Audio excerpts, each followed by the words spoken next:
road racing, perhaps the purest form of speed on two wheels. On dirt, Freddie discovered the secret of sliding the motorcycle.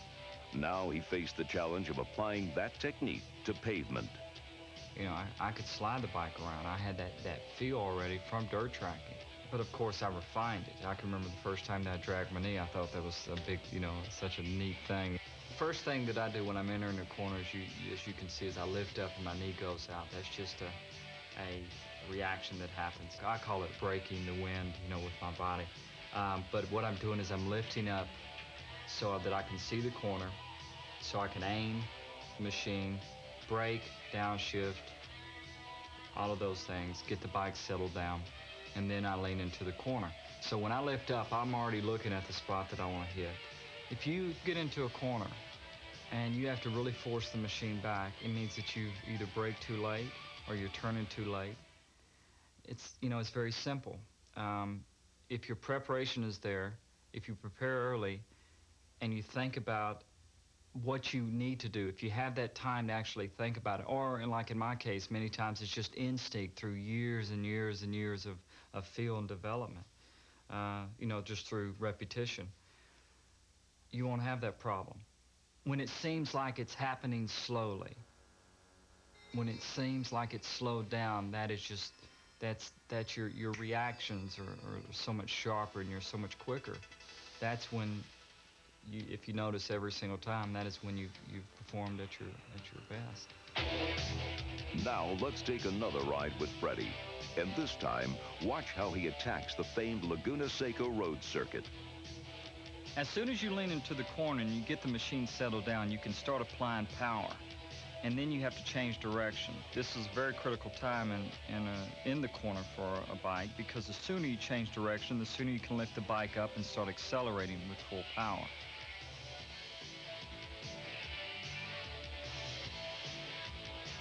I've ridden against many people, guys that you would never think could get deep into a corner, that actually go deeper into a corner than I would. But where they lose all the time is that transition from braking to accelerating.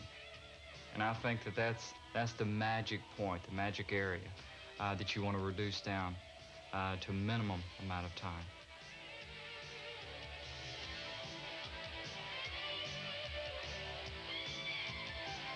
On a fast corner, you do things a little bit slower because you have less time to make corrections if you do get into trouble.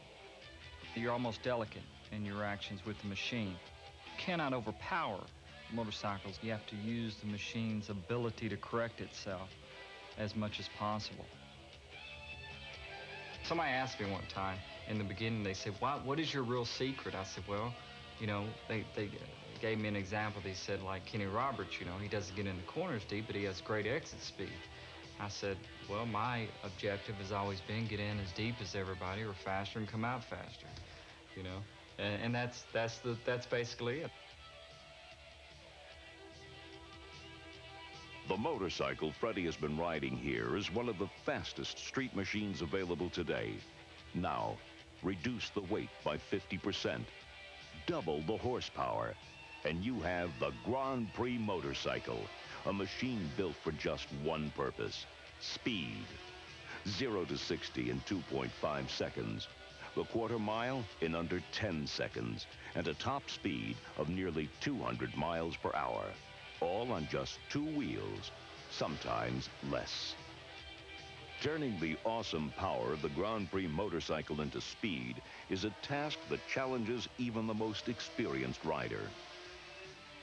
It's incredible now, the power-to-weight ratios on the 500 Grand Prix machines. We produce between 160 and 170 horsepower, and they weigh about between 240 and 250 pounds. It's still incredible, though.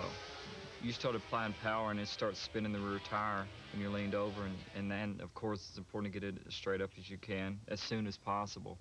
You don't want to do it too early. You go off, in the left-hand corner, you go off to the right side of the racetrack, but when they start accelerating, it's just, you hold on. I've always felt that the race wasn't so much with the other guys as it is with the motorcycle. I mean, it's really you work with the bike, but you also battle with it to try to, maintain the control. You know, many times you think you have it in control and it spits you over the high side, you know. Certainly I've had that happen. We all have. But that's just, you know, that's why you respect it. And that's why I've always respected bikes in general, even less powered bikes. You know, I've learned very young to respect the power of machines, and I believe it keeps you from getting hurt. A motorcycle in the hands of an expert looks graceful, but the power and potential for speed can be intimidating to the novice. It's scary to people who don't understand it. You know, the guys who are crazy are not the ones who make it all the way to the World Championship. They usually don't make it that far for numerous reasons, some of which surviving to make it that far, but just because you know, it's calculated risk. I mean, sure, there's risk involved, but you think about what you're doing. When I go out and ride on the street, I wouldn't ride without a helmet or a leather jacket or boots or proper gear, because I know the repercussions of accidents. You know, I know what it's like to hit the ground at 100 miles an hour. And I think that that really makes you sane. To Freddie, the real secret of speed isn't physical, it's mental. And perhaps the most difficult mental task is that special ability to focus 100% of your attention toward the race, the art of concentration. They always say, you know, you see it in motor racing, the analysts, you know, they talk about a guy who's, boy, today he's really focused and he's concentrating very well. Well, obviously, well, most time he's the guy who's winning. And the reason why, the reason why he's winning is because he's very prepared and it looks easy. You know, it's easy to concentrate when everything is going well. But the guy who overcomes all that, who gets behind, you know, and has problems, but still comes back and just works through it and still wins a race or still gets back up there, you know, that's the guy I tip my hat to. You know, that's the guy who overcomes the problems and still is able to, you know, shake it off and get right back up there. I know guys that I've raced against over the years and even in the World Championship that you can get them rattled no matter how well things are working. You can get them rattled by doing certain things, and it breaks their concentration just like that. This is what taught me that lesson. And it's really the first time I ever talked about that. What taught me the lesson is one night I was racing in Dallas, Texas, and it was a limestone racetrack, white limestone racetrack. So the lights were casting a shadow. When I'd go by the lights, I'd pass my own shadow. And I had the race won. It was like about 2 laps to go, and I was going down the back straightaway and was watching the shadow, and I watched it a little bit too long and just flat missed the corner. I'd lay the bike down, hit the fence and everything.